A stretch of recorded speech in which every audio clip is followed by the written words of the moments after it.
Když se ráno probouzím, ty jsi můj první paprsek.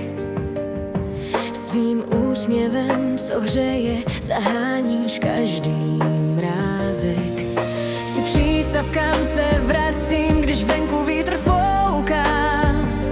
Bez tebe, moje maminko, by byla cesta křehká. Moje nejlepší maminko, všechno nejlepší k narozeninám. Ty jsi ten dar, co v srdci navždy mám.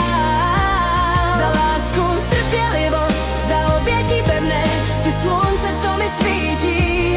Jsi to nejcennější pro mě. Vzpomínám na pohádky, na tvoje tiché písně, jak jsi mě učila žít a stírat slzy tísně. Tvé rady jsou jak kompas, co ukazuje směr. Díky tobě vím, co je láska, vím, co je výraz mě. Moje nejlepší maminko, všechno nejlepší k narozeninám. Ty jsi ten dar, co v srdci navždy mám. Za lásku, trpělivost, za obětí pevné, jsi slunce, co mi svítí. Jsi to nejcennější pro mě.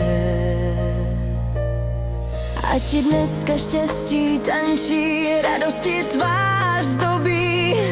Zasloužíš si jen to nejlepší, nejen v